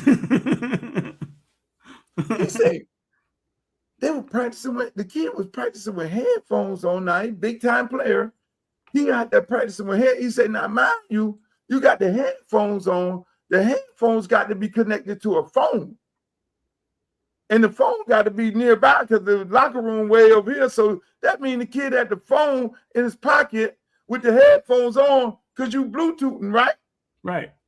It's only you Bluetooth. So the man said, the kid got his helmet on with the headphone. I said, no. He said, and the coach, he said, man, no way in the world we'd let nothing like that. I said, now you see why I don't even miss this shit, because you have coaches that are allowing that to happen, right, in their practices. And when you get a old school coach like me, now hold on, son, leave all that shit in the locker room. And if you come out here with that, you're gonna get elbow and toe, and we all gonna listen one sound. Now y'all can connect whoever want to connect. Then y'all pick who want to connect to the music. That's wild. But that's what I'm saying. So when Nick say he saved the guy's life, he give him an opportunity, then send him back out there. That I'm on that. I've thrown some kids. I threw off with Sean Joseph, knowing he wasn't gonna go nowhere. If we throw kids off, get out of here. And then they ain't going nowhere, coach, and he gonna sit up under the spill out and cry and all that there because he know he can't go home. He gonna come back, and then no, you're gonna get your ass down, do some elbow and toes, and then just like you say, I threw off Carlton Davis. This man played in the Super Bowl last year. My kids don't come back to me. My kids come to me when they get 30, 35 years old and say, thank you, coach. Because most of them hate me. To be honest with you, Streeter, they hate I you? tell them, I'm not your friend. I'm here to develop you as a man and as a player. I'm letting you know how cruel this world is. I'm not here to win state championships. I'm here to develop young men. And that's what I did when I coach. I mean, y'all come to my game, you're like, Luke, you ain't got enough firepower to beat Chaminade. I'm like, I know, but we're going to scrap and we're going to fight, and you're going to see my kids. They're going to put up a good fight. But when you check my track record versus these people who won a lot of state championships, I got more kids in the NFL and more kids in college than they do, playing at a very high level, because my kids know the structure and how to work hard. You know, not saying no shade to them, but some of these people running country clubs, and these kids and these kids now are controlling everything in there. You got a lot of park coaches coaching high school ball. You know, and they just out there having a good time with the kids. You know, they're bringing the same element out there, which, I mean, listen, I don't know where this thing going at. No, to y'all mamas better be sending some money to the Luther Campbell for Congress campaign, because y'all ass gonna wake up and Nick Saban is gonna get his way and ain't gonna be no NIL money. So all that money you counting up right now, your street agents, speaking of street agents, oh my God. I got another clip. I got a clip for you right here. Tell me this is something down your alley. Right scores for FHA loan approval. Our announcement today will enable competition among different credit scoring models so we can make housing more affordable and more available for prospective homeowners. When applying for a mortgage, new models include rental history, utility payments, and other data that is not currently accounted for when applying for a home mortgage. Did you realize when applying for a home mortgage, you can't use your rental history, you can't use your utility bills? You realize that? No. See, because you always had a house. Your mama gave you a house. And then before your mama and all them gave you the house, you was staying with your girlfriend. So you ain't never went to the bank. My girlfriend. Your wife, you ain't never went to the bank. You ain't never went to the bank and had to get a mortgge. I brought two houses in my life. But no, I mean, they're saying that. No, to allow people to be able to, you know, the first person who told me that they were running on that was Kamala Harris. So I'm going to do something that I haven't done too often. I'm going to commend Donald Trump and his on getting that done. I mean, that's very important, because we get pushed out of house, being able to purchase a house, because we're in rental property, and they wouldn't let the rental property, us paying the bills in rental property, apply to our credit score. So for them to do that right now, that's dope. And I'm gonna go on Twitter and I'm gonna do that. I'm gonna tweet that and say I want to commend you, Trump, for doing that. And I'm gonna get my ass ate up. They're gonna call me everything but the child of God, because they don't want me getting Trump no win. I commend the man for that. I keep it a buck, Streeter. That's for us right there.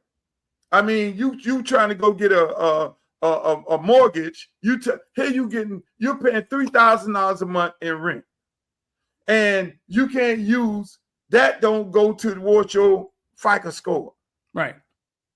You know what I'm saying? You want to buy a house? You could buy a house and be paying $2,000 a month if your credit score was high. If they calculated this into your credit score and the bills that you're paying all day, but girl, you still stuck right here. You come on, man. People can buy houses. Facts. So again, I commend Trump. I'm commending Trump on this one. So y'all want to jump on me? I'll just keep it a buck and keep it 100. Here's another one here. I want to hear your take on this. They gonna get you, dog. Yeah, you can't. I can't say nothing good about Trump. I mean, shit. That Ron DeSantis? Oh my God. Spirit Airlines and the federal government really quick, because I don't think a lot of people fully understand what happened. They ceased their operations last night. From day one, Spirit Airlines' mission statement was to make affordable and safe commercial travel for the everyday person. The everyday person can afford to get on a plane and go from A to B. You could fly clear across the country for pennies on the dollar compared to other airlines, okay? They ceased operations. The federal government approached them and said, hey, we'll bail you out with $500 million. Which initially sounds like a good deal, right? Cheap, affordable commercial flights for the everyday person. We should have that, period, okay? The catch was the federal government would own 90% of the company, making them the majority shareholder, okay? They wanted to take half of their fleet. The federal government wanted to take half of the airplanes owned by Spirit Airlines and convert them into military use for transportation, tracking, what have you. They've done this before. Right now, as we speak overseas, left and right, our planes are getting shot down or attacked and hit to the point where they can't even function. They make emergency landings. They cannot go back up in the air. The United States also does not possess enough rare earth metals or have the money to buy anymore to build more aircraft. Rare earth metals are a major necessity when it comes to modern avionics, especially for tracking, for missiles, for guidance systems, for radars. We don't have the money, nor do we have the infrastructure to build more planes. They wanted to buy out Spirit Airlines, take over half their fleet, and convert it into military craft. Spirit Airlines said, fuck that and fuck you. So seriously, shout out to Spirit Airlines for not wanting to condone the killing of innocent brown people overseas. That's some real shit. You didn't know that. First time I heard that side of the story.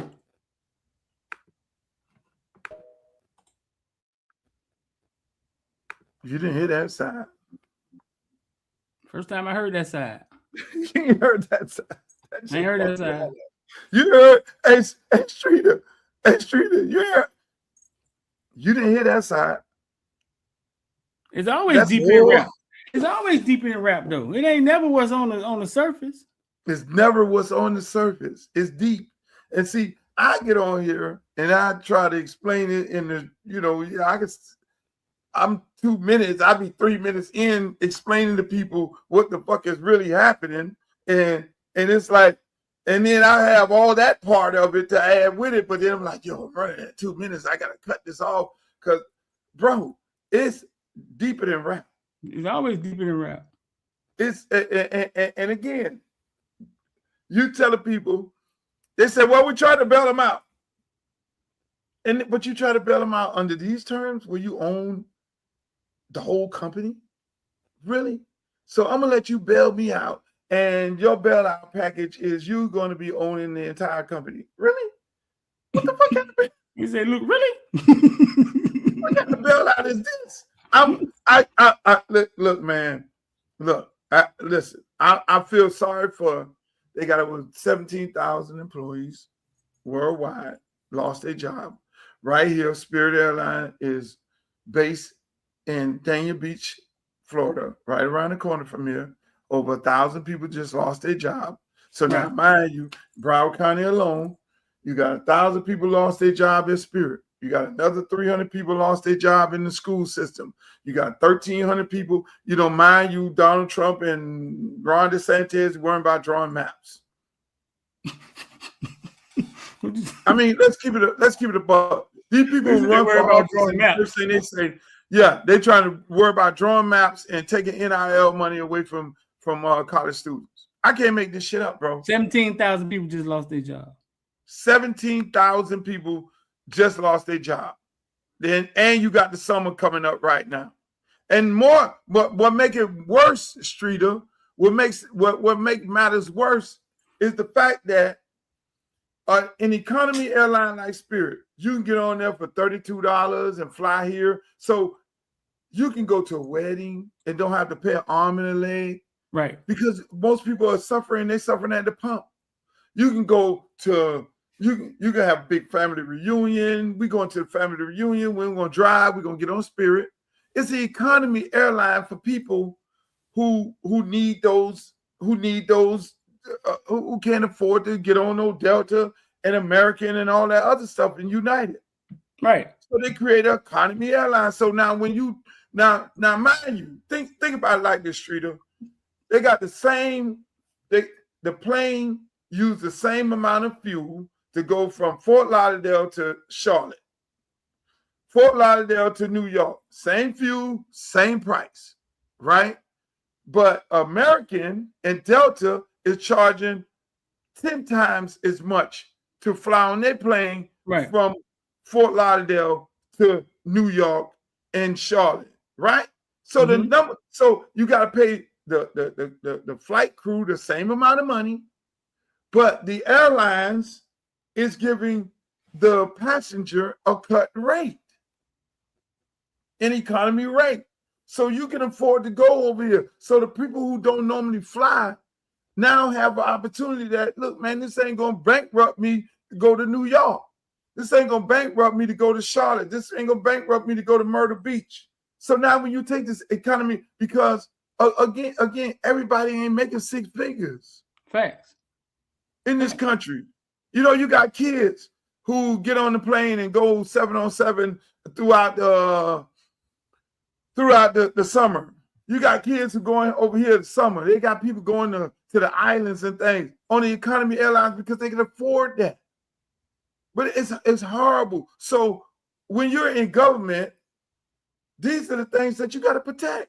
That's what you got to bail out, because you got a large part of your economy and people who cannot afford to get from point A to point B because they can't pay these high costs. So you got economy airline, okay, we got to bail them out. But we can't hijack the people airline and tell them, oh, we're gonna bail you out and we're gonna own 90% of your company. That's some bullshit. My homegirl went live on Facebook the other day, was like, all the cheap stuff going away. She said, I don't know if my check I get from my job enough to survive anymore. Like, do they care, Luke? Do they care that they ain't flying Spirit? They friends ain't flying Spirit. Do they care? No, they care. Because now you can't say you're the champion of job creation when you're losing jobs. See, Trump gets on there talking about, we created 50 million jobs. This affects his bottom line. You know what I'm saying? Because now you got a boatload of people just lost a lot of jobs. This affects, but then they'll get on there and they'll go lie. Ron DeSantis, I'm trying to run for this here. I created so many jobs, but how many jobs you lost? How many jobs you cost people? You know what I'm saying? You ain't run down there and try to help these people over here because you know, again, that's the economy airlines who fly Spirit, all the poor people, in their opinion. Shit, that's why I get on there. I just get on there because everybody feel like they don't want to get on. You know, I go to flying, tell my little friends from out of town, I'm going to put you on Spirit. That's how I get rid of them girls. Oh, what? That's how you get rid of them? Yeah. Oh, I'm not flying no Spirit. I'm like, Spirit got first class. I ain't getting on no Spirit. If you're going to fly me on Spirit, then I'm not the right girl for you, right? They ain't paying for nothing but telling you how they gonna roll. Exactly. I ain't paying for Nathan. You coming out here, you ain't doing nothing. You just, man, don't even get me started on that. Get started then. Right. No, I can't start. I'm running for office. I can't be on here talking about. You do anything you want to do, man. Trump done made politics. Hey, be yourself. No, I can't do that. Do anything, man. Don't get soft on me now. There's certain things I can't do, Streeter. One. Don't I make me start. I can't go. Listen, I had the urge. They were calling me from Tootsie's. Luke, are you coming? You haven't been here. It's Formula One weekend. Everybody is here. They're looking for you. So we can't go in the back door of Tootsie's no more because you want to be a congressman? No. Huh? No, they're gonna take a picture of me. They're gonna take a picture of me. Bring back. Hey, we want some, man. You getting soft, man. They're gonna take a picture of me. Some naked woman is gonna walk by, and then all of a sudden, oh, he's not fit to be a congressman. Look at him. And they're gonna have a girl walk by me. They already got the video. Seem like they paparazzi me, and I had this stuff going on in my house or something. They already got them videos, Luke. They don't need They don't need new ones. They got you in a crystal ball. They got you in a crystal ball and 100 women in a swimming pool, and you swimming through their legs. They got that in HD. What are you talking about? You're in the best position because everybody know who you are. Somebody say, hey, come on, man, you getting soft, man. You got to grow out of that. You got to grow. I used to do that back then. We all have engaged in all kind of activities when we were young, and I'm an old guy now. I don't need to be outside in no club. I'm an old dude. What the hell? All women over 30 don't need to be in the club. Oh no. All men over 50 don't need to be in the club. What you doing in the club? They don't clone Tyrone, man. Bring Luther back, man. What's going on? Luther didn't care about none of this stuff, man. Why I need to be? Hey, look here, man. I go over there. My friend Mike Gardner and them say, Luke, come on over to live on Sunday. We got such and such over there. And I'm like, okay. And I go over there. I'll be sitting there like this here, looking at these people running around, the girls and the bottles and the dudes with the drip around their neck. And I'm like, everybody losing their mind. And then the girls coming over there trying. I'm like, no, baby, I'm not a simp, nor am I a hold on. I have the date. Hello. He got a date. Got a date.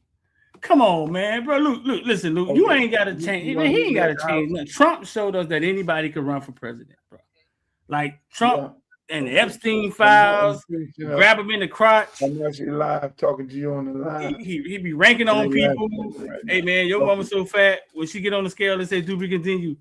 They don't say nothing to Trump, man. You could be whatever you want to be. Trump and the Epstein file. He be ranking on people at the podium. Hey, man, your mama's so black. After her, it go back to Trump ain't going to the honeymoon island no more. He can't do that while he had president. But he act like a crazy person, fool. No, Trump. He's still talking about Obama. Trump is who he. Trump is his second time being president. We could still go in the back door at Tootsie's. Trump's second time being president. And if we could still go in the back door, Tootsie's, Luke. I don't know what you're talking about. You're getting soft on me. Listen. Everybody in the chat. What you talking about, Phyllis? Philip, why you talking about you agree? Everybody in the people in the chat. Can I still go? Should I still attend the strip club? Is it a good thing for me to go to the strip club? Anybody in the chat? Let's see who agrees. If you agree with Streeter, they don't have the answers. Agree with me? No. You created Luke Records. What am I going to? You created the Pack Jam. You created the base station. They don't have the answers. You got the answers. Let's see what they say. I gotta stay focused. Oh, hell yeah. We got a hell yeah. We got a hell yeah. No, somebody say hey. See that? These people saying no. Why? April Johnson says, why not? Who said why not? April Johnson. Why not? Y'all trying to get me in trouble. Listen, man, this is who I am right now.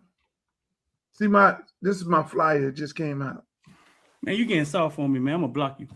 There's nothing on here talking about the strip club. I actually, when I ran for mayor in the special election, part of my platform was to tax the strippers. I remember. And I wanted the money that they tax, because we don't tax the strippers here. In Atlanta, they tax the strippers. They do it in Atlanta, yeah. And I said, take the money that you tax the strippers, and I had the amount that they were taxing the strippers on. And I said, take that money and put it into child care, aftercare. But I'm not doing that right now. I'm running for federal. Look at that. That's my flyer. Y'all get to first see it. And then people, DJ Khaled is doing a fundraiser for me. Go to my website, www.lukeforcongress.com, and get you a ticket to go to the fundraiser. Now, the only way you can get in is a private fundraiser. You're going to have to make a donation. Then they'll give you the access. Your access will be denied if you don't make a contribution. So are you trying to see you and Andy Slater I think y'all trying to get me disqualified.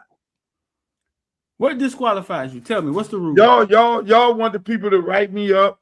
What's the rule? Luke at the strip club, all my opponents dragging it all. Oh, this what he gonna take to Washington. This not congressional. This is not. Did you want me to? That's what you want me to do? This is what I want somebody to do. People in the comment section. People in the comment section. Y'all got homework. For the people who think Luke isn't fit to be in politics, right? Go find me someone who ran for Congress, and before they ran, they've done more in the community than Luke. Even with the 2 Live crew and fight with all of that, find somebody that before they became a congressman, they've done more for their community than him. For the people who think he's not fit. Because you're going to find some people that ran for Congress that were clowns with Ringling Brothers, that were butchers. They were insurance men. They did nothing for their community. But y'all saying this dude is not fit to run for Congress?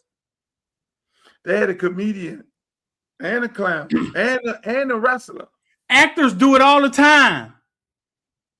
They go straight from acting to politics. So with that being said,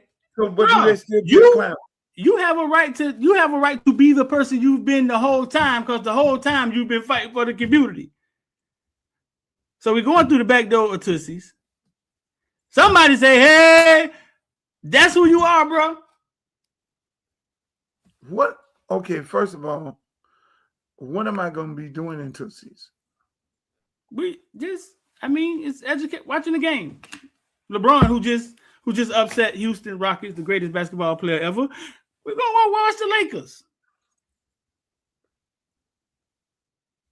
Here we go with that. He tried to slide that one in. LeBron, greatest basketball player of all time. LeBron James, the greatest basketball player ever. Somebody said Ronald Reagan did it. Bruh, Ronald Reagan went to the strip club. You don't have to change who you are to run for Congress. Ronald Reagan went to the strip club. Really? That was somebody else said. There's the party, Streeter. Man, you getting soft on me, man. I'm finna go. DJ Khaled. Hey, I want to commend my brother. There it is. Y'all get your QR code and scan it right there.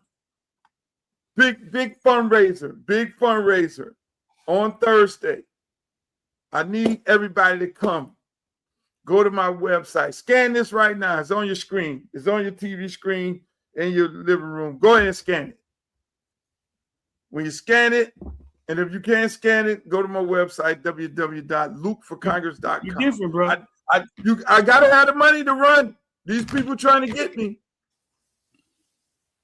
Who trying to get you, man? Who you running against? Like, who trying to get you? I'm running against a bunch of people taking special interest group money. That's what they're doing. And they're trying, and those people are trying to get the special interest group. They're taking special interest group money, and they're going to sell the rest of the community away. Gentrify it, have all kind of, you build affordable housing and give it to Julio Ramundo. Julio Ramundo going to bring their own people in. They're going to move all the people out, and before you know it, the neighborhood is not going to be back. The whole neighborhood is not going to be back black.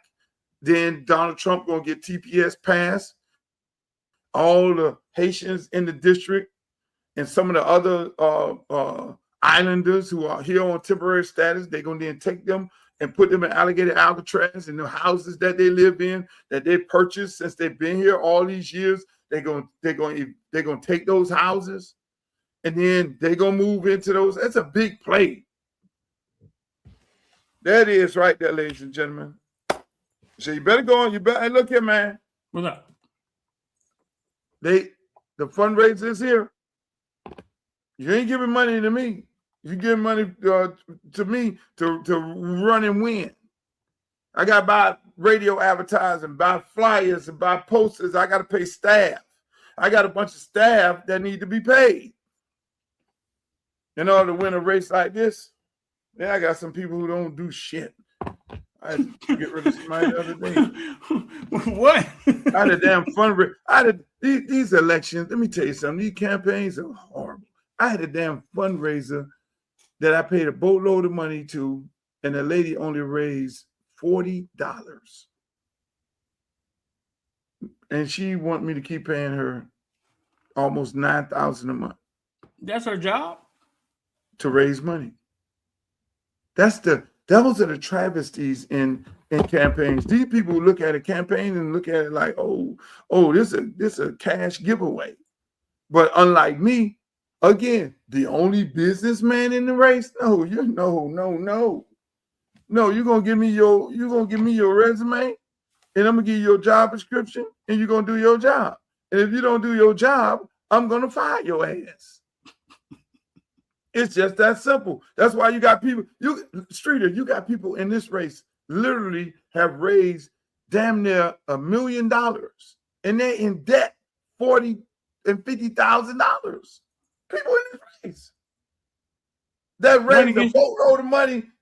They're not businessmen and women. Run against you? Yeah, they're not businessmen. So these people are going to look at these people to be the congressperson, and they can't even balance their own books in a goddamn congressional race. That's a whole other part of whole side of it that they don't get into. Everybody want to talk about what their policies, and they got the best dress contest, and the pastors, they pay the pastors and all this here, but you can't even balance your own damn books in a congressional race. You're in debt $50,000. You got people in the race, and I'm gonna tell you, I urge people to do this here. Go look at the campaign finance reports in my race, and you'll see that. Don't wait for somebody to broadcast, and do it in any other race around the country. You need to know who donated money to your candidate, because the wrong person could be donating money. They could be getting money from the Klan. They have campaigns where the Klan is getting them money. The Klan? Yeah, Black people. Do you know how valuable Black property is in the Black community? They want that. Either they want you out to own it, or they want to come in and own you. So people, there it is right there. They go big fundraiser. I got one with Rick Ross on the 21st. You won't see no address on there because everything is private. We ain't finna have all y'all Bo Chica and everybody, mannequin girls show up with all their little outfits on. No, take your ass. You want to come and you want to rub shoulders with some big time guys? Make your campaign contributions and go into a great cause. The Luther Campbell for Congress. I got another big one on June 2nd, Streeter. That's going to be in Atlanta, Georgia. I saw that one. Oh, that's with Ludacris and Killer Mike, T.I., Shaka is sponsoring. Man, that's big. We're going to do one in Houston. I'm going to Houston. We going to Houston. Scarface going to have one for me. Houston. Oh, my God. The women in Houston. Oh, my God. Every time I go to Houston, you can buy big ass houses for a little bit of money with a lot of property, and you got access to the most beautiful women in the world in Houston. Houston is not a place. Houston is man. Them women are drop dead gorgeous in Houston. Houston and Dallas, they ain't playing. I have never been engaged. Only been married one time, engaged twice. And both women from Texas. That's how beautiful they are. And I don't have no ugly eye. You know, some people have an ugly eye. But they be like, man, but she beautiful. And you be like, you got an ugly eye. Man, she fine. Obese. If that's okay with you. Hey, man. Hey, listen, man. What's up? Let me stop. Let me just stop. Let me stop. I got the yard signs getting printed up right now. I'm gonna take yard signs to people's house. You got a street team? Yeah, I got a street team. They get ready to go. Hey, we get ready to hit the streets this weekend. They're gonna be all over. They're gonna be like ants. They're gonna be everywhere. I'm going out the street, knocking on doors. I'm going up there. I got one lady, she told me, come bring that yard sign to my house. I'm gonna feed you. I said, yeah, I'm coming, sweetheart. I don't know how much feed I'm gonna get, but I'm gonna go sit down. I like going sit down in people's house, man. Go sit down and chop it up. Go back there, play some spades and all that. Talk to the people. That's what I do. I'm gonna go out to the park. You gonna tell me when they got the 7-on-7. I'm gonna go to the spring game, Ely spring game, Dillard spring game. I'm in the stands giving out flyers and all that there. Hey man, vote for Uncle Luke. That's what we'll be at. I'm not going to the sideline, Streeter. I will be in the stands. So that's your job, to give me the list of these are the dates of the spring game for Dillard, Ely, Diff, all that, BA, all that. That's my district, bro. Let's go. I'm trying to tell you. So you gotta make sure you take their phone, and they want to take a picture. Yeah, you take their phone and you shoot a video with them. You go live, and then next thing you know, you're on everybody's page. They helping you. That is the move. I take the picture with the shirt on. I'll be on everybody's page. They be like, shit, you getting free advertisement? No, we taking pictures. You getting this. Look. But we're gonna win this. We in it to win it. Hey man, I gotta get off here. I got the hot date. Get ready to pull up. I'm gonna come on here Wednesday, tell y'all how the date went. I'm interviewing for a first lady.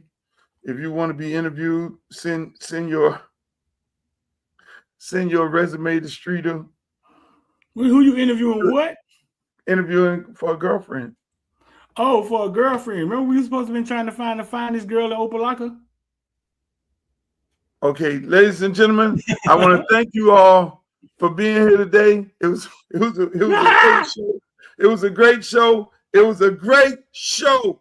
We had Street on here, Footballville. We talked a whole bunch of stuff like this here. You see that this man saying glow? Yeah, it is OMG. But hey man, y'all check out Street. Go follow him on Instagram, follow him on Facebook, follow him on Twitter, Footballville. They got all the updates on everything, all the haircut. His haircut and Malachi. Haircut, Malachi, all on Footballville. And the newest stars, the new ones, the new top ones. And we'll be back on Wednesday. See you later, Streeter. Hey, man, I appreciate you as always. Hey, but make sure y'all check me out go to my website, www.luthercampbellforcongress.com. Go over there, send me emails, everything. We got quite a few events getting ready to happen. You want to keep up where I'm at? Go check out the platform. You want to know about what we doing? Go over there. So all the people on Facebook, I love y'all. Everybody that's on YouTube, I love you too. Twitch, we got to get the numbers up. X, y'all toxic. Instagram, we ain't on there tonight, but until the next time, Wednesday, we'll be back on the same bat channel. You know, we're live at 5. Wednesday, it'll be a little different time. And then on Thursday, we'll probably come on Thursday night after the big fundraiser with DJ Khaled. But for more fundraiser information, go to the website. You can check it out. Thank you, guys. In the words of Walter Cronkite, may the good news be yours. Peace. I love you. Why was everything seeming to be going down at the award shows back then? West came to the South. They had beef with Luke Skywalker and the Miami boys. Yeah, they don't tell that story. They don't tell that story where Luke came to the hood, got Atlanta and Miami folk. And we clear how. And this is when Dr. Dre made Dre Day and Snoop is they all going at Luke. Man, them goddamn Miami, I don't know where Luke man, this was in Orlando, Florida, the Jack the Rapper. We're in Orlando, Florida. Them goddamn Miami niggas came through that bitch so thick, tearing shit up. Only real niggas that was at that Jack the Rapper know exactly what the fuck happened. But it was bad, you know what I mean? It was all bad. Just know that Death Row and Luke Skywalker is funking at this time. That's when everybody met up. Because they doing their own shows, we doing our own shows. All year long, and then when y'all finally meet up. Yeah, because everybody had to go to Jack the Rapper. Everybody had to go to New Music Seminar. Everybody went to How Can I Be Down. Everybody went to the Southwest, whatever that shit was. Yeah, so that's where you see them. Damn, so that's why it be like, every time, like when you go back and look up at the beefs and they'll try to pull up a beef from back then, it's always at the fucking award shows, or they always have these stories about the award shows. And they got to understand, man, the South, the South don't play. The South pulls no punches. We scared of nothing. We are not scared of the boogeyman.